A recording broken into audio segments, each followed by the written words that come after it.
Maliyɛnw aw salamu alaikum an bɛ foli lase jamanaden kelenkelenna bɛɛ ma Mali kɔnɔ ani Mali kɔ kan. Maliyɛn bɛ yɔrɔ yɔrɔ ni waati na ka ouverture média lajɛ an ka chaîne YouTube ni an ka page Facebook an bɛ an kanubaw bɛɛ fo ka bɛɛ wale ɲuman dɔn ni waati na k'a yira k'a fɔ maliyɛnw an bɛ foli lase aw ma mɔgɔ mɔgɔ bɛ k'a lajɛ diɲɛ fantan ani naani fɛ an bɛ aw bɛɛ fo k'aw bɛɛ wale ɲuman dɔn. A ka jɛmukan man di ni o ye Thierno Décrypte ye ko Thierno ka walawala jɛmukan mun bɛ k'a sigira aw jamanadenw ye mun bɛ a ka jamana kɔnɔ ka se ka o walawala aw ye en temps réel la. Maliyɛnw an bɛ aw fo tuguni k'a yira k'a fɔ mun bɛ n ka nbalan kɔnɔ bi o ye kunnafoni girimaw ye an dara minnu ɲini a sun kɔrɔ ka minnu ɲini kosɛbɛ k'a sɛgɛsɛgɛ kunnafoni minnu bɛ yen fana ko maa minnu bɛ kunpan na u ka se ka bɔ kunpanw na. Maliyɛnw a fɔlɔfɔlɔ yanni an ka don baro kɔnɔ an y'a mɛn k'a fɔ Côte d'Ivoire ni o ye an kɛrɛfɛ jamana ye ala ti waatini damadɔ bɔ a tɛ 30 minutes ɲɔgɔnna bɔ an bɔra k'a ye k'a fɔ u ka marabolo ɲɛmaa dɔ bɛ yen ni a tɔgɔ ko Ahmed Bagayoko ko ala ye a ka kalifa minɛ a la. Mun de kɛra exactement mun de tun bɛ Ahmed Bagayoko la ni o ye Côte d'Ivoire président kɔrɔ ye an da bɛna maga o la sisan ka o walawala aw ye Thierno Décrypte kɔnɔ. N'an tilal'o la k'a fɔ an da bɛna tila ka se fɛn wɛrɛ caman ma tuguni ni o ye Dawuda Yatara an y'a mɛn k'a fɔ ko mandat de dépôt o dara Dawuda Yatara kan. Dawuda Yatara mun ni ale ye féticheur ye maa caman b'a dɔn kosɛbɛ. Ko in kɛra cogo jumɛn an da bɛna don la k'u walawala. Ɲɛmɛ ka kojugu kɛlɛba ale wele ka na plateau kan nin waati kunkurunin na ni ale da bɛna don o la sabula ale tun bɛ kɛnɛ kan ka taa kunun na fo ka na bila bi la. N bɛna tila ka folikanw d'a ma a k'a ɲɛsin jamanadenw ma ka folikan ɲɛsin aw fana ma. N'an bɔra o la maliyɛnw an bɔra k'a ye fana an balimamuso dɔ bɛ yen ko a ye ji kalama gala bɛ dilan mun na ni sɛgɛ b'a la ka o kalama ta ko ka o suru a sinamuso dɔ kan mun kɛra kanajigi la. An ye kunnafoni minnu tɔmɔ yɔrɔw la an da bɛna maga o la k'a ko kɛra cogo min na a n'a ko bɛ sira jumɛn kan ka se ka o fana walawala aw ye mun kɛra Bamakɔ kɔnɔ dɔgɔkun kɔnɔ. Jikala in kɛlen muso in kan ko ala y'a ka kalifa minɛ a la a n'a den fila bɛɛ donc an bɛna don o fana na k'o walawala aw ye. N'an tilal'o la an b'a laban ni jɔnni ye ni o ye Musa Ba ye. Musa Ba maliyɛnw ale ye sabati 2012 o ye jɛkulu belebeleba ye jɛkulu mun bɛ k'a dɔnnen don Mali kɔnɔ depuis Ibrahim Boubacar Keïta sigi waati olu de ye IBK jukɔrɔma tonto kosɛbɛ ka fara diinɛ ɲɛmaa caman kan walasa ka se ka IBK sigi fanga na. IBK taalen kɔ sisan k'o kɛra cogo jumɛn u ka laɲini ye mun ye sisan an ɲɛ b'a la k'u bɛna wulikajɔbaw caman kɛ don nataw kɔnɔ. Tari hali bi hakilila mun b'u la kɔrɔlen o kelen don wa tari u ye mun sugandi fɔlɔ ni o ye IBK ye tari u filila o la wa u bɛ fɛ ka na ni hakilila wɛrɛ tuguni wa o sababu de y'a to u ka ɲɛmɔgɔ ni o ye Musa Ba ye ale b'an bolokɔrɔ ouverture média locaux la yan nɔ an bɛna tila k'ale wele ka ko in bɛɛ kuncɛ ni o ye. N'an tilala la Mali an bɛ foli lase aw ma an b'an yɛrɛ ka sponsor officiel fo ni o fɔlɔfɔlɔ ye W7 an bɛ a minbaw a n'a feerebaw bɛɛ kelen kelenna fo k'u bɛɛ wale ɲuman dɔn k'a fɔ hali bi boisson ala ka barika don a la ne yɛrɛ Thierno n damaɲɔgɔn de ye W7 ye ani kɔrɔ yɛrɛ ni o ye Isaka Kulubali kojugu kɛlɛba ɲɛma o tɛ wa kosɛbɛ ka foli di ouverture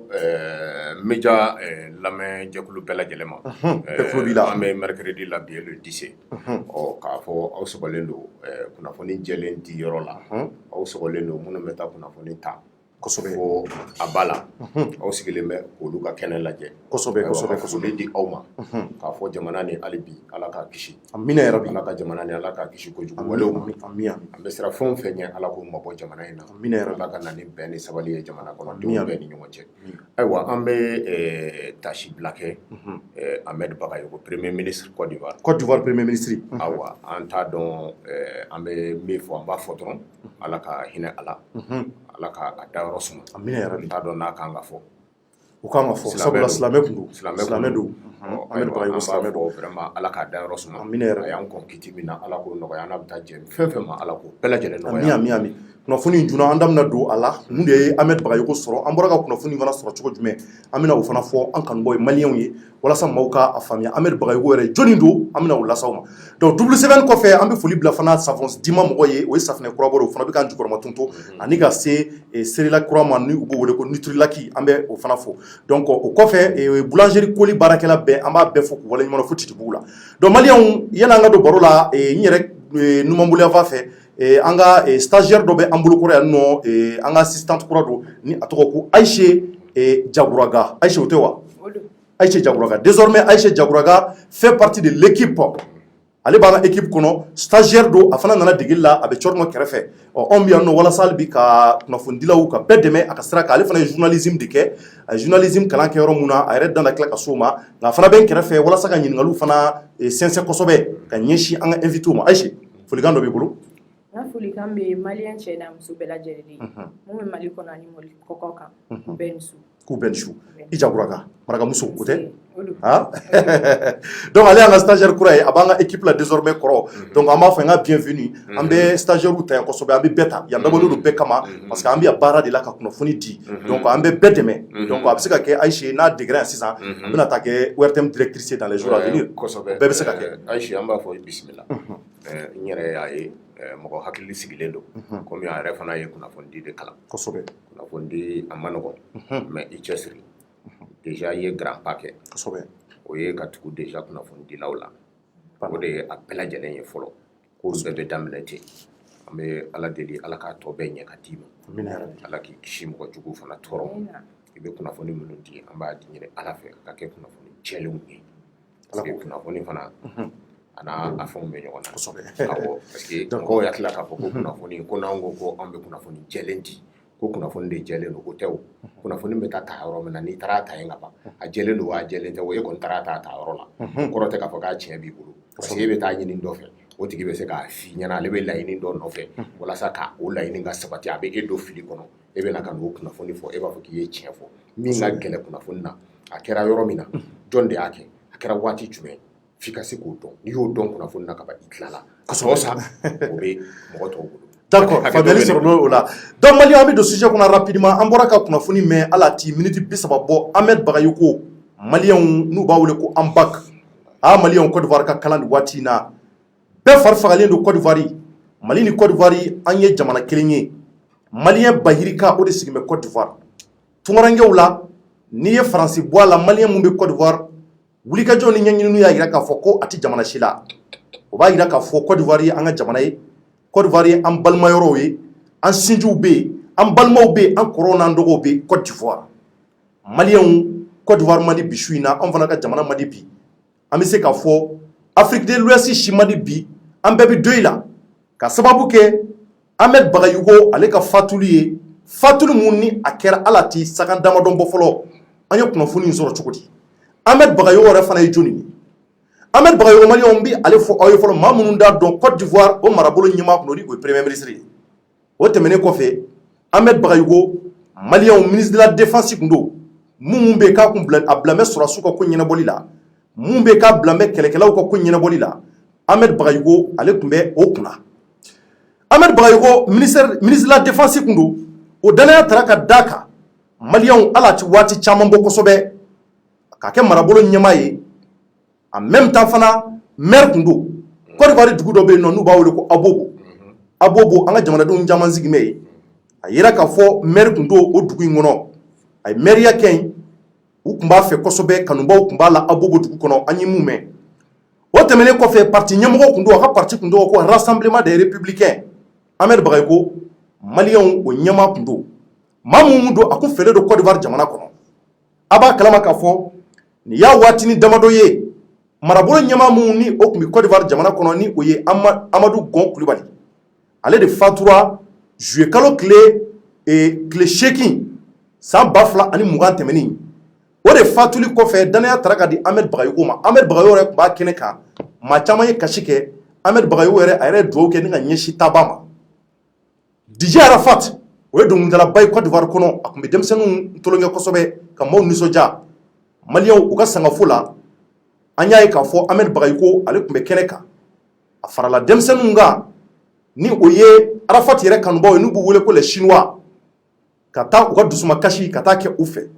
ka dugawu kɛ k'a fɔ ko Arafati a ye jeunesse kelen a ye maaw nisɔndiya waati damadɔ kɔnɔ ni ala y'a ka kalifa minɛ a la vraiment u bɛ dugawu de k'a ye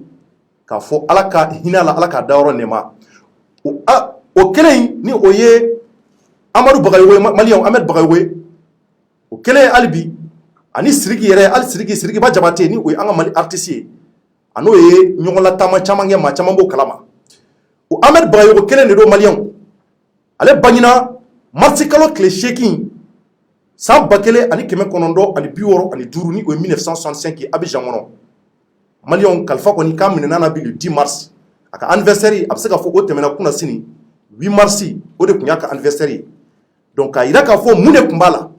an ye kunnafoni in sɔrɔ cogo jumɛn kunnafoni maliyɛnw an y'a sɔrɔ an y'a mɛn ivoiriyɛnw yɛrɛ ka page fɛn caman kɔnɔ an ko n k'an bɛ sɛgɛsɛgɛli kɛ komi an bɛna jamukan daminɛ ka émission daminɛ ka kuma an yɛrɛ ka jamana kunnafoniw kan nka an ye ni kunnafoni mun mɛn an tɛ se ka kunnafoni fɔ fiyewu n'an da ma s'a ma sabula Côte d'Ivoire ni ani Mali an bɛɛ ye jamana kelen de ye o hokumu kɔnɔ an y'a ye k'a fɔ Jeune Afrique olu fana ye kunnafoni di gafe dɔ ye olu ka page officielle an y'a ye o de fɔlɔfɔlɔ sanfɛ olu ye mun yira u ka kɔrɔfɔw la u y'a yira k'a fɔ ko hospitalisé depuis le début du mois de mars à l'hôpital américain de Paris et transféré en urgence en Allemagne dans la matinée du 6. Le premier ministre ivoirien a succombé à un cancer fulgurant ce mercredi 10 mars. Point. Ni kuma kan debi olu ka bololo kan anya ni me ango ame ka jo sabati albi ka laje kunnafoni di yɔrɔ sira minnu bɛ ka se ka ye olu fana sanfɛ ni o ye RFI ana ɲɔgɔn ye RFI na ɲɔgɔn na Malien ama ye RFI yɛrɛ gafe kan ama ye RFI yɛrɛ ka page officielle kan ani ka fara France 24 yɛrɛ fɛn ka waati dɔ la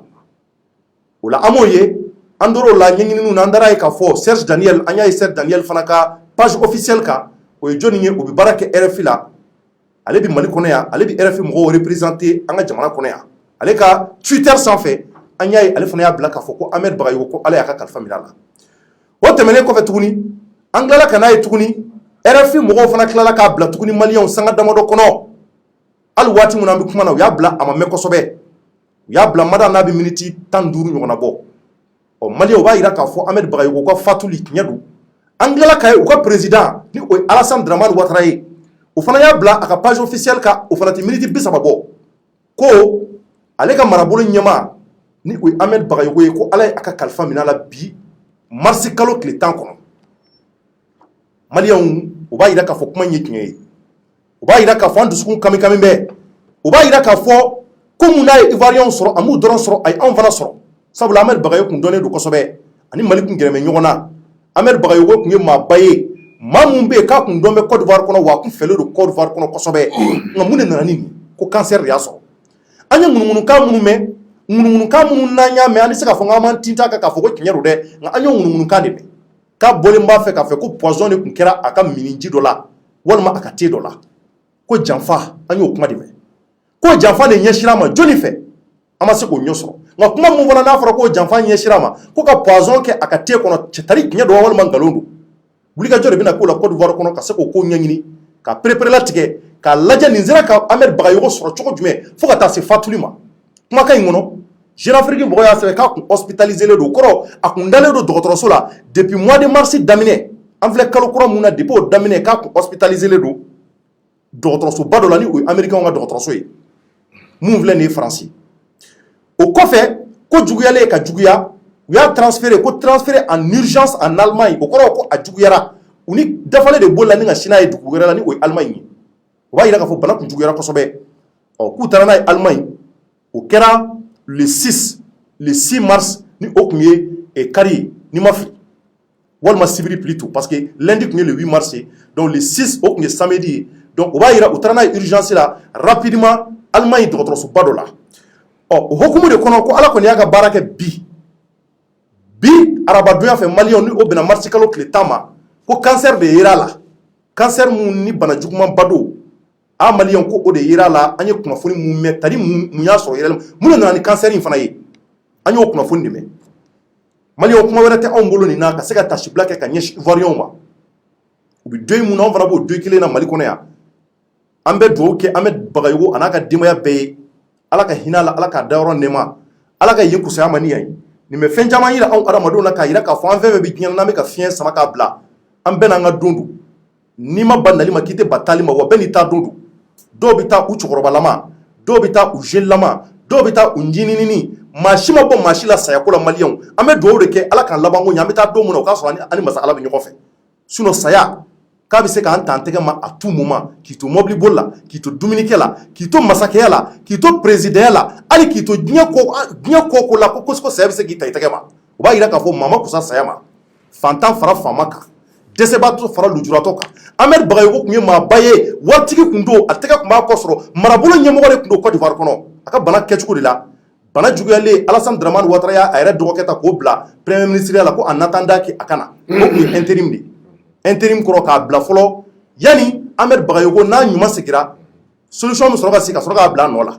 nka Maliens ala kɔni ye nin ko in kɛ Ahmed Bagayoko fatura Côte d'Ivoire kɔfɛ a fatura Afrique kɔfɛ wali wɛrɛ jamana n'o ye Allemagne ko ka sababu kɛ cancer ye nka munkan minnu fɔra ko janfa don Ala de b'a tiɲɛ n'a nkalon dɔn anw kɔni an b'a fɔ adamaden bɛɛ yanni ka kuma di kɔrɔ ma ka dakuru damadɔ fɔ nin na bɛɛ k'i hakili t'u yɛrɛ la saya a b'an kɔ dɛ maliyɛnw cɛ fara muso kan dɛ cɛ ɲuman t'o la muso ɲɛnama t'o la k'i cɛ ka ɲi k'i kɛcogo ka ɲi k'i forme ka ɲi k'i bɛ cogo dɔ la ni saya ser'i ma dɔrɔn a bɛ taa n'i ye an bɛ dugawu de kɛ Ala ka si ni kɛnɛya d'a ma ka labanko ɲuman d'a ma bɛɛ bɛ taa waritigiw bɛ kaburu don na faamaw bɛ yen présidents dalen don yen minnu ka kusa n'i ye ka taa ka segin wari y'i kunna cogo o cogo n'i taara kaburu dɔ la i b'a sɔrɔ dɔ kun bɛ yen nɔ wari b'o bolo ka tɛmɛ i kan nka o dan bɛ kaburu don kɔnɔ bi a kelen Ala ka masaya fɛ kɔrɔ i bɛ se ka mun sɔrɔ ka fara nin kan. Bon ne bɛ se ka min sɔrɔ ka fara nin kan ka dugawu kɛ fure ye Ala ka dayɔrɔ suma Ala ka yafa a ma mais a bɛ fɛn dɔ yira anw na farafinna kɔnɔ i da don empoisonnement yɔrɔ in na a dun fɔra depuis le 6 ko Ahmed Bagayoko k'u y'a ta ka taa n'a ye furakɛli la y'o fɔ o bɛ fɛn dɔ de yira ne na farafinna cɔrɔnu ne bolo an kan k'an yɛrɛ dɔn ten sa munna de ni anw ka faamaw n'u banana u bɛ cɛ ka taa kɔfɛ ɲakila Sumayila ta a bɛ ne lasɔmi fɛn dɔ la kuma caman fɔra Sumayila ka banni wagati la mɔgɔw tun ko ko Covid-19 don après o tilala k'a ye k'o tɛ i b'a dɔn k'a fɔ ko bisigili caman nana o kɔnɔna la parce que Sumayila y'i to Niger de ka taa Faransi ayiwa saya taara ka taa sɔrɔ yen bon an ka chef d'état ninnu an'an ka faamaba ninnu munna de u sigi fura dama ni sisan cɛ Alassane nin y'ale san joli ye o ma se ka dɔgɔtɔrɔso jɔ min bɛ se ka faamaw furakɛ min bɛ se k'u yɛrɛ furakɛ fo ko olu kirilen ta ka taa n'olu ye kɔfɛ ka tila k'i sigi yan ko empoisonnement mana kɛ cogo cogo la i bɔra i fa jamana de kan mais est ce que nin tɛ fɛn dɔ yira anw na k'a fɔ ko ninnu tɛ baara la nin ye Ahmed ye ni ne banana ne na se ka taa parce que se tɛ ne ye Ala ka n'i bana kɔrɔ mais n b'a fɔ cogo di ça veut dire que ɲɛmɔgɔ de tɛ farafinna kunna an ka ninnu ko ninnu dabila ten vraiment ça veut dire que Alassane a échoué il y a pas hôpital tɛ Côte d'Ivoire kɔnɔ min bɛ se ka Ahmed furakɛ et puis fana mais il a échoué et fana ɲininkali bɛ yɔrɔ mun na a ka marabolo ɲɛmaa fila filɛ ka saga da ɲɔgɔn kan tan mais alors bɛɛ sara kɔfɛ o si ma se Côte d'Ivoire kɔnɔ ça ne va pas Thierno vraiment an m'a dusu kasi commentaire dɔ b'e bolo a la Ayise a ye tiɲɛ fɔ bon i fana bɛ dugawu dɔ k'a ko la n bɛ dugawu kɛ Ala ka ɲin'a la k'a dayɔrɔ sumaya en même temps il faut que dɔgɔtɔrɔso ɲɛnama ka sɔrɔ min bɛ se ka don faamaw jigi kɔrɔ ka don hali fantanw jigi kɔrɔ parce que a ye min fɔ sisan ni nin sera fantan dɔ ma o bɛ furakɛ cogo di o bɛ furakɛ cogo di vraiment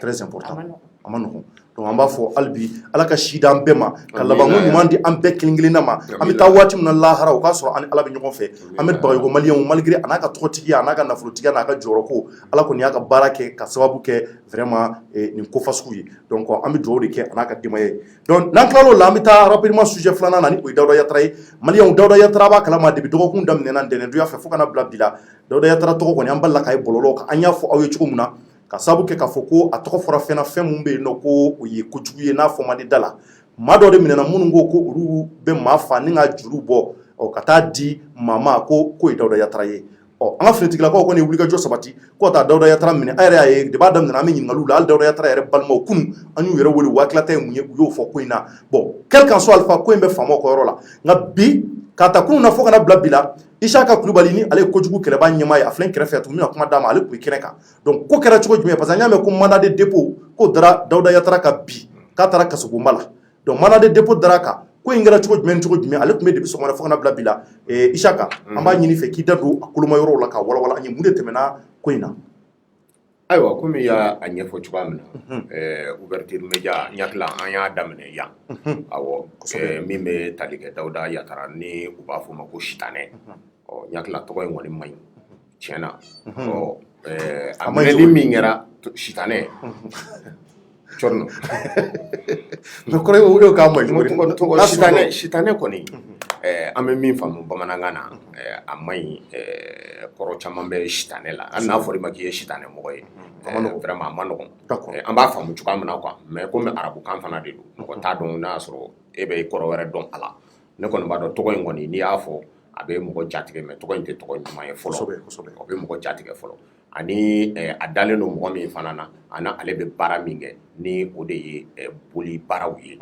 o kɔrɔ tɛ k'a fɔ ko an bɛ fɛn fɔ Dawuda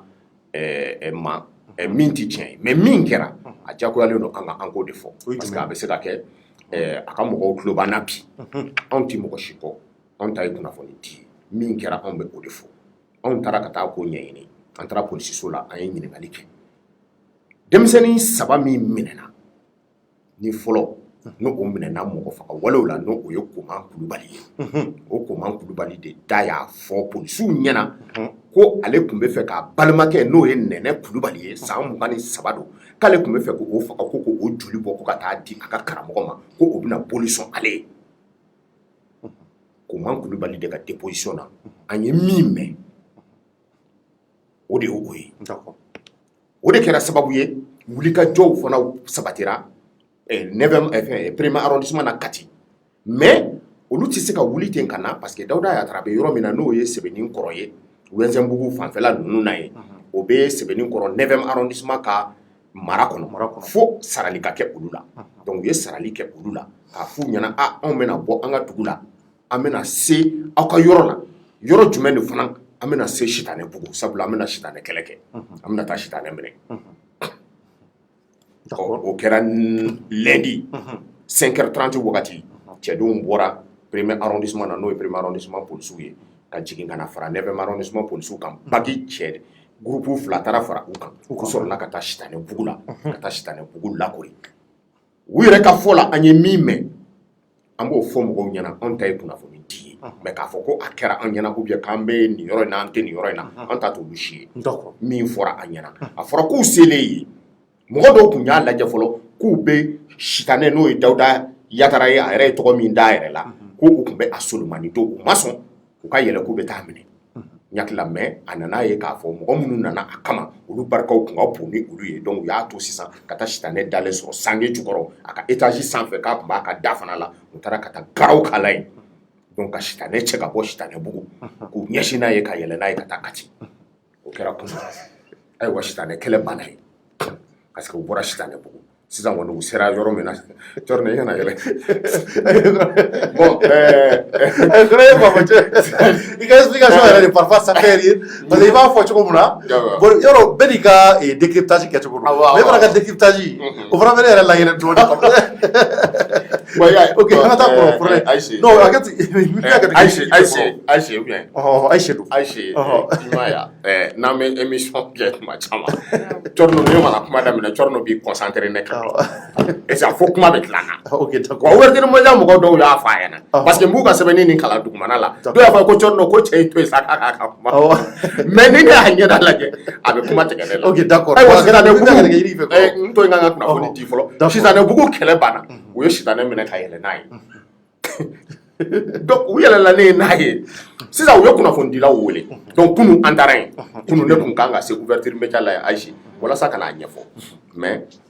ne ma se ka na parce que an kun sɛgɛnnen don u ye Sitanɛ ni mɔgɔ ninnu labɔ u yɛrɛ ka fɔ la u ko k'u ye Sitanɛ ni mɔgɔ ninnu bila a taara ye k'a fɔ ko mɔgɔ 2 bɛ yen min bɛ Sitanɛ dɔn ko wa ko Sitanɛ yɛrɛ fana sɔnna k'a fɔ ko a bɛ u dɔn kuma min fɔra an ɲɛna an b'o de fɔ min fɔra an ɲɛna an bɛ k'o de lakale ko Sitanɛ b'u dɔn u yɛrɛ ko ten ten ko olu bɛ Sitanɛ ka mobili boli wa Sitanɛ b'olu bila ka taa nin baara cɛjugu ninnu kɛli la ni o ye ka taa joli ɲini ko walasa ka boli sɔn n hakili an delila ka nin kuma fɔ yan k'a fɔ ni i ka baara n'a a bɛ tali kɛ nin fɛn dɔw kan siga kɛlen don i ma a bisigili bɛ se ka kɛ bɛɛ fɛ parce que a tɛ se ka da e Ayise la a tɛ se ka da ne la ou bien a tɛ se ka da cɔrɔ fana la parce que an ka baara tɛ kosɛbɛ n'a fɔra ko ne bɛ taa joli de ma k'e bɛ boli sɔn jɔnni b'a f'i ɲɛna mais n'a fɔra k'i ye nin fɔ k'a ma kɛ tiɲɛ u b'a fɔ ko tiɲɛ don ko cɔrɔ da ka bon kojugu o tɛ yan donc ko bɛ yen yɔrɔ de bolo sisan u ye baaraw bɛɛ kɛ ka PV kɛ k'u bɛɛ lamɛn ka tila k'u bila tuguni u ni Sitanɛ y'u sigi ni mɔgɔ 3 donc u ni Sitanɛ kumana polisiw ka yeli kɔnɔna la bi sɔgɔmada in na u taara ni Sitanɛ ni ninnu bɛɛ ye procureur de la commune de Kati yɔrɔ donc u y'u minɛ ka t'u bila kaso la o kɔrɔ ye di o kɔrɔ ye k'a fɔ ko siga min kɛlen don tiɲɛ bɛ sɔrɔ siga nin kɔnɔna la donc u bɛ t'u bila yanni phase d'enquête tɔ ka ban parce que jugement ma kɛ fɔlɔ donc u taara ka t'u bila yen u bɛ o kɔnɔna la bi mais u tora yen bi ko dɔ kɛra bi n b'a dɔn a bɛ tɛmɛ mɔgɔ caman hakili kan mais anw ka kunnafoni di kɔnɔna la anw taara ye k'a fɔ muso dɔ n'a a cɛ fana taara Kati ye ka t'u plaigner olu bɛ bɔ Wɛnzɛnbugu la ko olu denkɛ dɔ fana sara o fana kantigɛra i n'a fɔ image i bɛ se ka image in bɔ min kɛra Kati tomini kɔrɔ ni mɔgɔ ninnu sen taara ye o fana la o fana b'u ka dossier la dɛ n ɲakila an y'o kuma ninnu bɛɛ fɔ komi ne ye n pan kuma kunna mais k'u sen yala est-ce que u sen yera la muso in taara plaigner de min kɛra fɔlɔ ninnu welela k'a fɔ ko dɔ ye muru ta k'a bɛ a yɛrɛ balimakɛ sɔgɔ o de ko k'ale kun mago bɛ joli la k'a bɛ taa di sitanɛ de ma mais yan'o ka kɛ mois d'août la dɔ fagara Kati o kɛra Tomin kɔrɔ o fana u y'o kan de sɔgɔ fana k'o fana joli de bɔ k'o fana joli de bɔra a taara ye k'a fɔ k'u sen bɛ o la cɛdenw premier arrondissement brigade de recherche nana ka na ɲinini kɛ fo ka taa mɔgɔ ninnu minɛ ka t'u jɔ a yɔrɔ la k'a lajɛ n'a y'a sɔrɔ u b'u yɔrɔ dɔn c'est à dire a comme k'u nana ni assassin ye sur le lieu du crime ka na lajɛ est ce que u bɛ yen yɔrɔ dɔn k'u ɲininka ko yala u bɛ ninnu sow dɔn wa u y'u bolo ɲɛsin so dɔ ma ko awɔ k'olu bɛ nin so in dɔn mɔgɔ jumɛn mɔgɔ saba ninnu na n bɛ k'a kuma f'i ɲɛna parce que olu ye secret du dossier ye quoi an ka ɲinini tɛ dan minnu bɛ fɔ quoi parce que minnu bɛ fɔ ne bolo olu tɛ kunnafoni yɛrɛ ye an ka kunnafoni ɲini bɛ taa dugumana la quoi fɛnw bɛ fɛn na e t'o dɔn n bɛ tila k'olu bɛɛ ɲɛf'i ɲɛna ok d'accord c'est à dire n'an bɛ kunnafoni ɲini an b'a essayer parce que kunnafoni min tɛ dɔn o de ye kunnafoni ye sinon min dɔnna o ye communiqué ye quoi voilà n'u y'u jɔ wa an ye nin minɛ olu ye communiqué ye mais i t'a sen tuguni mun de bɛ dugumana la ka yɛlɛ o la i bɛ n'a faamu min bɛ a kɔnɔna la donc o de ye kunnafoni ye kunnafoni tɛ fɔ ale i bɛ taa bɔ ale kalama de kosɛbɛ ayiwa u taara ye o la o fana kɛra Kati Tomin kɔrɔ donc o mɔgɔ kelen o sara depuis mois d'août la donc u ko ko effectivement k'u mɔgɔ 4 de fana kɛra sababu ye k'o ni minɛ k'o fana joli bɔ ko o fana joli kelen fana k'o taara di Dawuda y'a taara sitanɛ ma u ye min fɔ an ɲɛna o bɔr'u yɛrɛ da kɔnɔ wa kunnafoni di la n'i taara kunnafoni o de kama n ye Ayise n y'a ɲɛf'i ɲɛna ko n'i bɛ kunnafoni ɲini a kɛra yɔrɔ min na i bɛ taa ɲini yen voilà min mana fɔ yen sa i bɛ se k'o de lakale mais o kɔrɔ tɛ k'a fɔ k'e bɛ ka min fɔ k'o ye tiɲɛ parce que e bɛ taa yɔrɔ min na a bɛ se ka kɛ o tigiw yɛrɛ bɛ nkalon tigɛ o mais e min b'a di n'u ko k'e ye nkalon tigɛ i b'a fɔ ko e taara i ka fɛn ta a sun kɔrɔ o de ye kunnafoni problème yɛrɛ parce que kunnafoni dɔw bɛ yen u b'a di i ma walasa k'a lajɛ yala kunnafoni nin mankan bɛna k'a nɔfɛ wa ou bien yala kunnafoni nin laɲini dɔw b'u bolo est ce que o laɲiniw bɛ se ka sabati u b'a d'e ma u b'a kɛ k'a fɔ e ye kunnafoni dila ne y'a fɔ u bɛ sɔrɔ k'a lajɛ u b'a fɔ ko ayi ko nin de don o de kama kunnafonidila bɛ t'i yɛrɛ sɔrɔ fili kɔnɔ tuma caman et puis mɔgɔ minnu tulo b'an na u b'a fɔ ko kunnafonidila bɛ nkalon tigɛ kunnafonidila furadama tɛ nkalon tigɛ min kɛra a bɛ to o de fɔ mais a kɛra yɔrɔ min na a nkalon tigɛ o bɔra yen de sinon ale tɛ kosɛbɛ donc anw ta ye o de ye donc c'est pour que i bɛ ka question minnu poser n kunna n b'a f'i ɲɛna ne taara a ta ye d'accord maintenant tiɲɛ don wa nkalon don wa sa o b'o bolo yen ni tribunal kɛra don min na u b'o ɲɛnabɔ yen mais min fɔra an bɔra min kalama an ka ɲininiw bɔra min kalama parce que an tɛna na nkalon tigɛ bɛɛ b'a dɔn k'a fɔ k'an kun bɛ yen vidéo circulé la ne y'a vidéo caman réalisé min kɛra an bɛ k'o de ɲɛfɔ i ɲɛna a taara ye k'a fɔ k'u sen bɛ o Tomin kɔrɔ saya in na n hakili la n'a image bɛ yen image in yeli ka gɛlɛn a ka gɛlɛn donc a taara ye k'u sen bɛ o la ko o joli kelen bɔra ka taa di Dawuda Yatara ma u ye min fɔ et maintenant koma min minɛna n'a fɔra ko o ye muru turu a balimakɛ la ka a minɛ sufɛla fɛ ka yɛlɛ a kɔfɛ moto la ka muru turu a la a binnen tuguni ka tila ka muru turu a kɔ la a binnen tuguni ka muru turu a sen fana la a image bɛɛ lajɛlen b'an bolo o tɔgɔ ko Nɛnɛ Kulubali ne yɛrɛ n'o kumana Nɛnɛ Kulubali cɛ tɔgɔ Nɛnɛ Kulubali d'accord o bɛ yan a image bɛɛ bɛ n bolo mais m'o image di d'accord parce que o image bɛ n bolo parce que o ye o ye phase d'enquête ye mun kɛra o ko k'a balila ale la Koma ka nin k'ale la Koma y'ale fa kɔrɔkɛ den ye mais Koma ɲininkara Koma ko non ko ale tun bɛ n'o joli min bɔ ko o baara tun kan ka kɛ ale yɛrɛ Koma ye mais tɔ ninnu o baara tun kan ka kɛ mɔgɔ wɛrɛ ye kuma filɛ nin ye et là n bɛna nin kuma ye parce que i ye n ka kuma tigɛ yɔrɔnin dɔw la min kɛra WNZ na ni o ba n'a a somɔgɔ dɔw nana olu nana plainte kura de déposer min tɛ nin plainte fila si kɔrɔ olu ko k'olu fana den dɔ fana k'o fana sara WNZ-bugu la ko olu nana ka na plainte déposer sitanɛ kan ko parce que o fana sara nin cogo la o ma ye mais o fana image fana bɛ yen mais ne tun bɛ fɛ ka o kɔnɔ bi mais o ma se ka image bɔ ka image di ne ma mais o fana image bɛ yen enquête ka k'o fana la enquête ka kɛ o fana la k'a lajɛ i n'a fɔ taalen ɲɛfɛ tribunal taalen se dossier taalen se tribunal fana la Ayise ɲininkali dɔ b'i bolo parce que ne ɲɛ b'a la i bɛ k'i ayi n bɛ k'i lamɛn fɔlɔ i bɛ ka lamɛn fɔlɔ d'accord c'est à dire dossier est allé ici au tribunal là non au PV n'a pas fait procès verbal au croit qu'a fait oui le dama oui min fo ani enquête qu'on a la munu kera au dossier kelen ni a blakata fana à 128 km de Bamako ka dossier kelen blakata fana au dossier blakata dit tribunal fana wala ça olu fana ka enquête ke parce que wenzen tigi nga plainte bolen ko fala ka kononton 9 cas d'assassinat au de kera fana ka damine Djeneba la yefege deni mi nu o poignardé kanabla soutellement fana gardien tala kanabla fana un militaire ou betoko bambolo mo kononton o de fana fakara ni faka chugula mi faka chuguma don atara ye ka fo fana ku joli bora ni chugo ya kelen fana la u joli bora chugo kelen fana chugo ya kelen fana la chugo ya mi nanye mi nye kati ani fana mi fana nana kana I plaignait tugunu no o fana kera wenzen bugula sitane yɛrɛ ka yɔrɔ kɛrɛfɛ o fana ye communicati ye o fana bɔra yen o plainte nana déposer bi premier arrondissement na kana fara fana mɔgɔ kɔnɔntɔn o de fana ni karabara nin cogo la ko o joli bɔ a taara min mɔgɔ si m'a kɛ cogo dɔn mais procureur dɔ de la k'a kuma fɔ a kɛra a bɛ kalo 6 bɔ bi a ko ka minnu bɛ ka kɛ fana procureur t'a dɔn ko Boubacar Wamado mu gafe dɔ sɛbɛnnen don a kan a ko a kɔni bɛ min kɔni dɔn ko ni mɔgɔ faga cogo ninnu bɛɛ lajɛlen k'i bɛ taa sɔrɔ u ye kelen ye a bɛ komi ko saraka bɔ de bɛ ninnu tigiw ma mais saraka ninnu kɔnɔna la fo mɔgɔ fan dɔ de ka don saraka la ni o bɛ se ka kɛ joli ye o bɛ se ka kɛ adamadenw fan yɔrɔ ye mais u ye min jateminɛ u bɛɛ kan de bɛ tigɛ eke cɛ ye muru ta don min na k'a bɛ a balimakɛ fana sɔgɔ k'a bɛna joli bɔ ko ale bolo ko Dawuda Yatara de ko a ka na ni joli ye a y'a tigɛ ni min kɛ a kan na i bɛ se k'a yɔrɔ bɔ ne y'a photo ci a fɔra ka kan in de tigɛ donc a bɛ joli bɔ parce que n'i ye kan tigɛ veine dɔ bɛ yen veine jugulaire ba in bɛ yen c'est à dire ni nɛgɛ y'o sɔrɔ a bɛ tigɛ n'a y'o sɔrɔ donc i bɛ se ka joli minɛ subhanallah donc n'i ye ninnu bila ɲɔgɔn kɔrɔ i bɛ taa sɔrɔ tamasiyɛn b'a jira k'a fɔ ko ninnu ka ninnu bɛɛ lajɛlen ye kelen ye o de kama katikaw y'u ka dossier fana bila ka taa tuguni fana walasa u k'a lajɛ parce que enquête de fana kan ka ko k'a ma fɔ k'a nɔ bɛ o la mais enquête kan ka kɛ o kan mais min kɔni tigɛlen don a bɛɛ lajɛlen ye kelen ye a bɛɛ lajɛlen bɛ joli ta bɔ kuma in de fɔ i n'a fɔ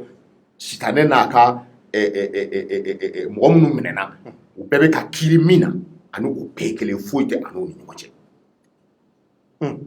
donc kiiri ma tigɛ fɔlɔ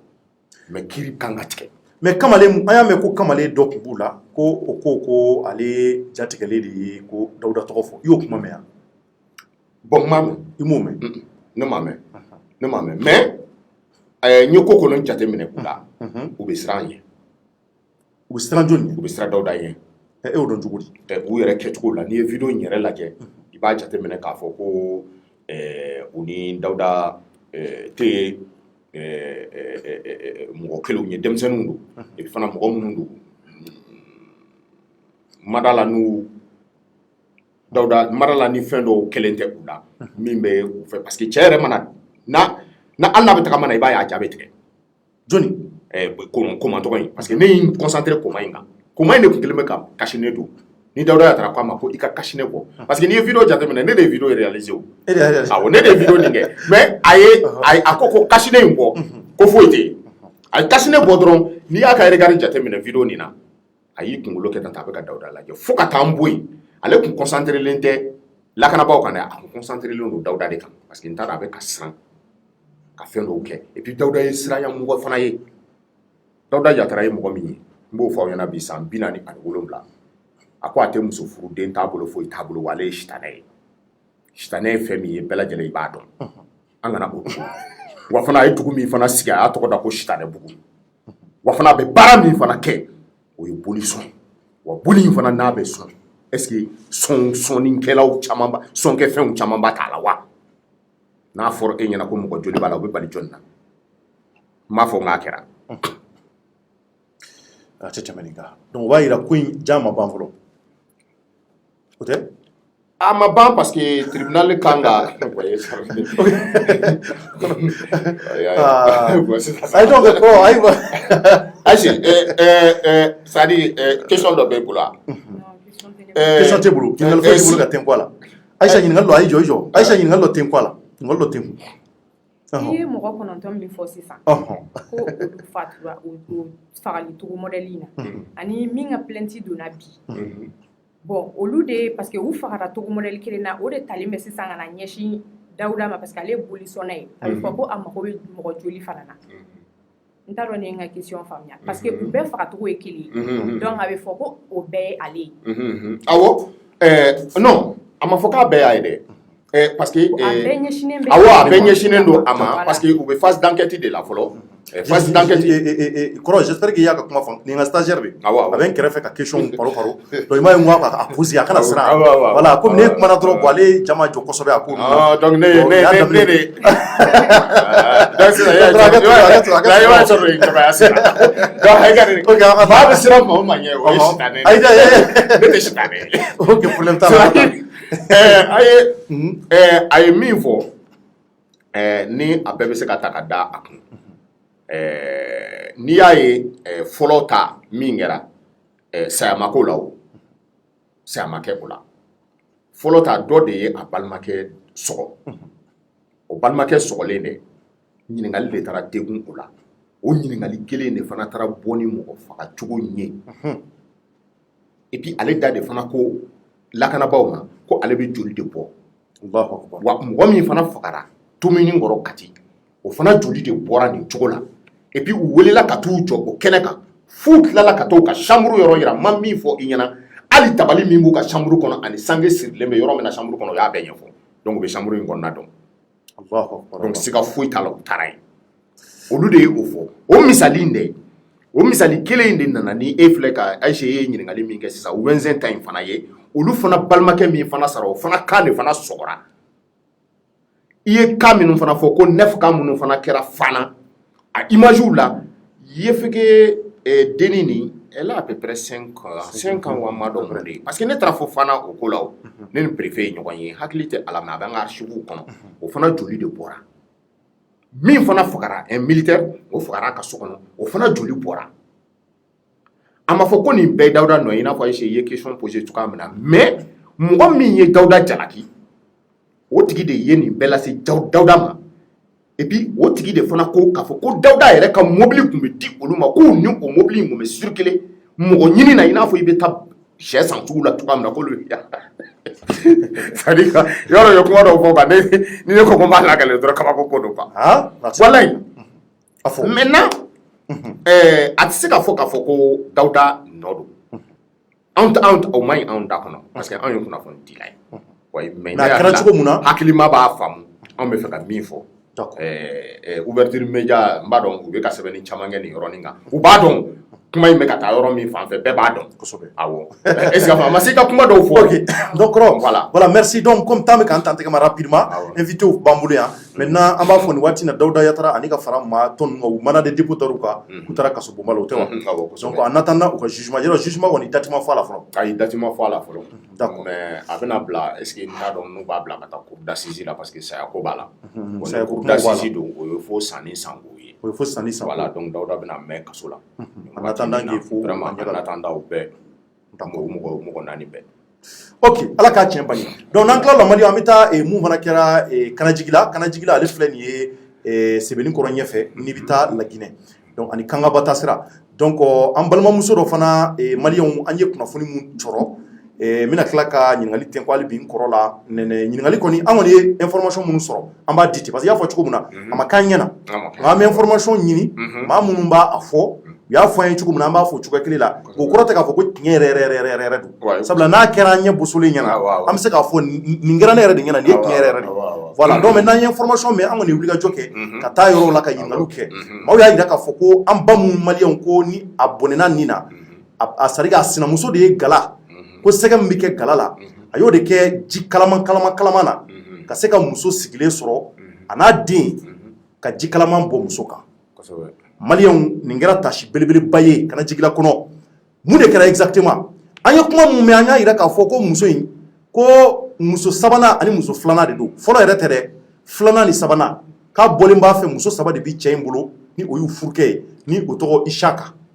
ne yɛrɛ tɔgɔ ma Saka dɔw tɔgɔ Saka an y'o de mɛn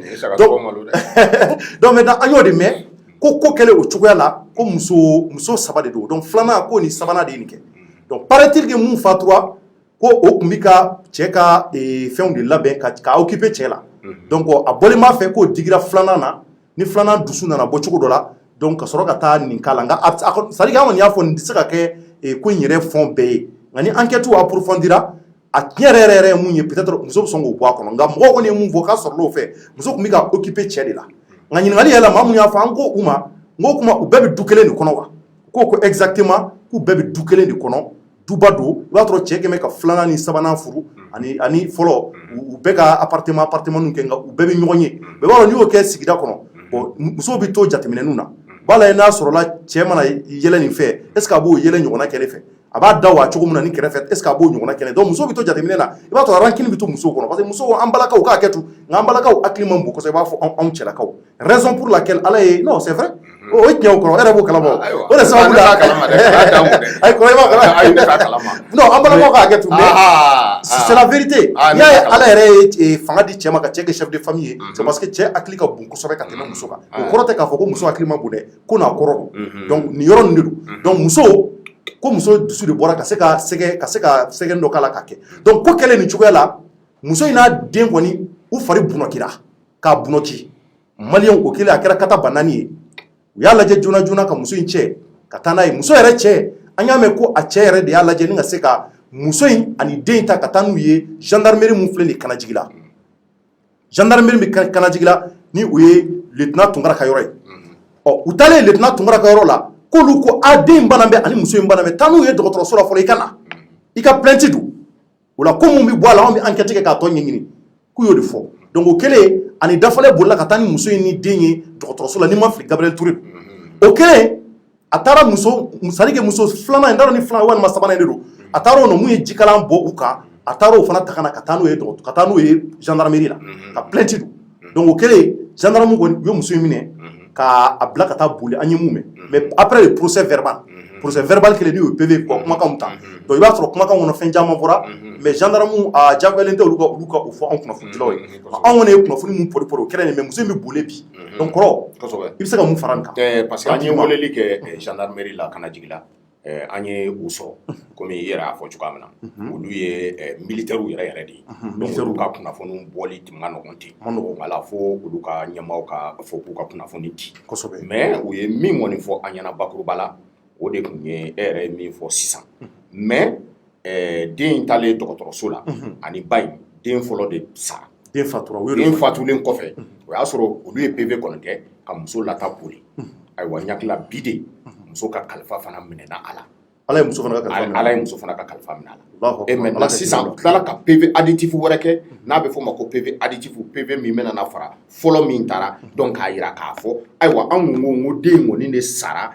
a kɛra sababu ye ka jikalan bɔn den min kan n'o sara sisan a ba fana o fana sara donc saya kɛra fila ye o la donc ça veut dire que la femme a bɛna na kiri bɛna na bɔ cour d'assises de fɛ parce que a ko min ko a ye mɔgɔ fila de faga sisan den a n'a ba jɔnni fana don a cɛ muso mais an nana min ye min yɛrɛ y'an kan an kamana la o de kɛra o ye a bɛ komi ko nin saya nin ko a y'a labɛn parce que e filɛ nin ka min fɔ nin ye a ma da jikala ma ni e ni mɔgɔ kɛlɛ la n'i bolo bɛnna ni kolonkala i bolo bɛnna de fɛ i b'a ta k'a fila ma o la i m'a dabɔ a kama o mais k'i labɛn ka na ni sɛgɛ ye k'o kɛ ji la fo ji kariyalen ka sɔrɔ k'i ɲɛsin o ma i y'a kɛ cogo di fana a kelen fana tɛ ni e tun b'a ye k'a to yen komi e bɛ ka kɛlɛya sama ale de ni e ni ɲɔgɔn cɛ mais den ka mun de bɛ nin na vraiment den fitinin ka mun bɛ nin na wallahi surtout den fitinin b'a segin donc ça veut dire que nin kɔni y'a dabɔ u fagali de kama a y'a labɛn a tilala k'a waleya mun bɛ fɛ ka yen yɔrɔnin fana parce que a fɔlen an ye tiɲɛ yɛrɛ la a y'an ni tiɲɛ vraiment den fitinin nin franchement mais n ye min jateminɛ komi i ye kanajigila fɔ n ye min jateminɛ commune 4 la kanajigila Wɛnzɛnbugu Sebenikɔrɔ c'est à dire on dirait que ale yɔrɔ ninnu crime ka ca kosɛbɛ an y'o jateminɛ an y'o jateminɛ parce que Sitanɛbugu fana bɛ yen yɔrɔ kelen in na an y'a jateminɛ fana k'a fɔ ko Iba Montana Wɛnzɛnbugukaw ni kanajigilakaw ni Sebenikɔrɔkaw u ɲɛ b'i la dɛ yani ka taali ka ca ye mais u ka hakɛ to ok d'accord donc a tɛ tɛmɛ nin kan maintenant n bɛ ɲɛsin Ayise ma Ayise rapidement e ye muso ye nin ka ca musolakaw de fɛ c'est vrai vraiment ma yambala ko dusu ko kiliya la wikiliya kosobe ni muso kilera peut-être elle est capable de tout sans réfléchir et mu muso ye se ka mun fala i ka commentaire mu yala ne ka commentaire mi parce que mo be kuma do fo ko cheba muso kilingiri mbedo ko cheba a muso kilingiri mbedo ma fo ko muso sabari be chebulwa ko cheba muso kilingiri mbe sondo nu be be nyogon kan mais muna cheta do ma fo ko ni somme ni naka na bla jamaka mais e bulu chede no do ni chebe ni jogo do ni na ale mante kana ni bla jamaka ni kanga bla damanari parce que ay ko de ko mi nya toro ou bien ko préparer le il va fo il faut c'est ça kani ko suke d'accord donc e fe nga fo ça ko chewo de kan wujo joro la chewo kan wujo joro la mbada man no konde mais wujo joro la mais e be ka bagon chewo mamuna ne te ka bagon mais muso fana kan nga joro la mais ni chewo goro fana aishi ni chewo goro fana ta nasungo nyini kana mais kana au be balo cheba so kilingili mbe sondo abado ni ka problème no kaniki bon adui atugu kano ta kanu bla no nchela bon c'est pertinent c'est pertinent c'est-à-dire ne be ka min fama Aïcha ka kuma yere la et pourtant c'est vrai le mari peut être considéré comme complice c'est vrai madoni avant parce que vraiment il kanga aton ka fo ko ni ngal kele abe chuka mana ngal kele abe chuka ka ta fo niveau mina ka se go ta ka to bla muso to kan il ta soro yere kele woro de la ka teme du kono voilà mo te min kala ma me cheba ton tigi ou bien ni chef na be min fana fo sokono na la ni a jabe fara ka do fara ka kele afana kan mo to fana don tiens fana tiens ça c'est vrai d'accord maintenant comment nous mano parce que ne muso ka to ka ouverture média la je quoi de muso ka le e pour muso ka ta fo comme ka ko donc dans ce cas vraiment donc Egidadi voilà et ga kuma ton ma voilà donc en même fois nina mali en conclusion mais na matre na oye ganyeshi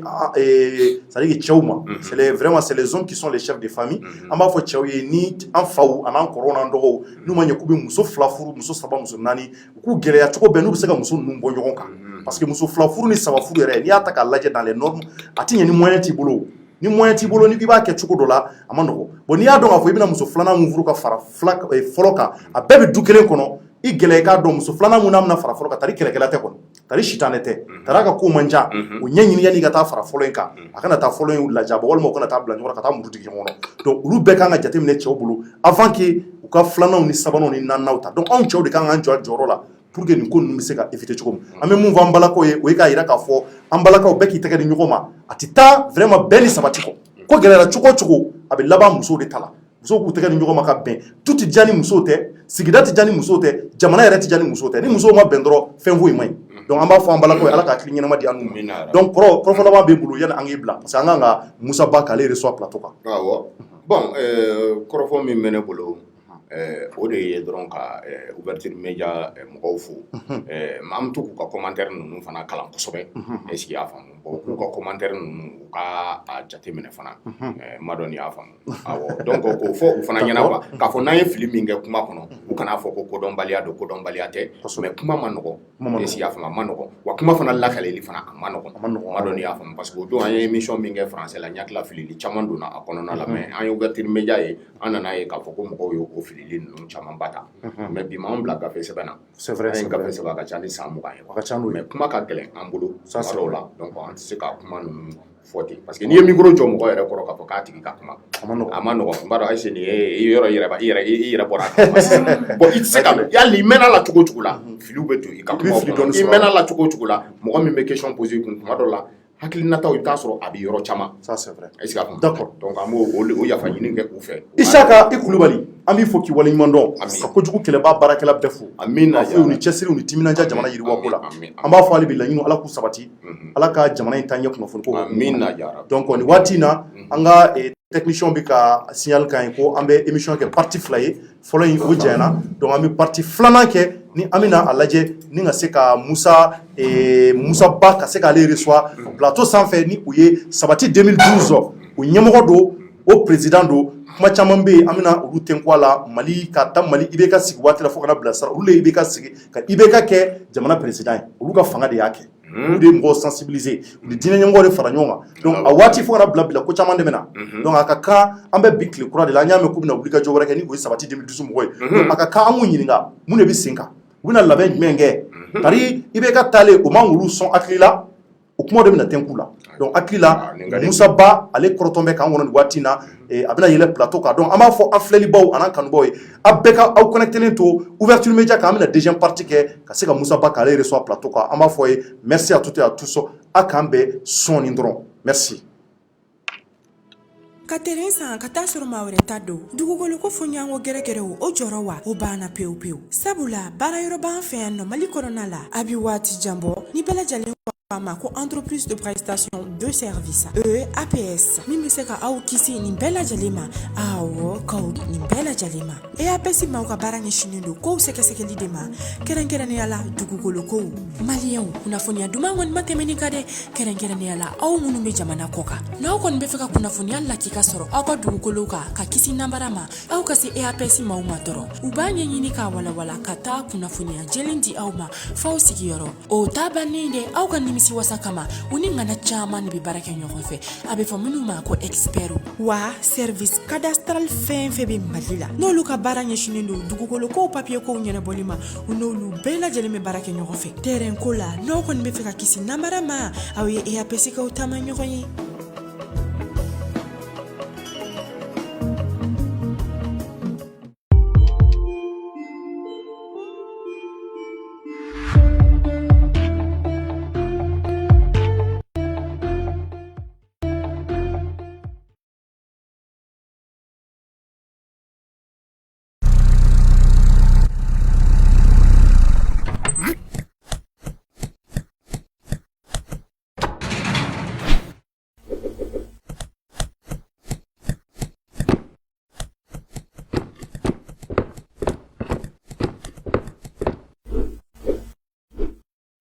Choisissez Nutri-Lac, le meilleur des céréales.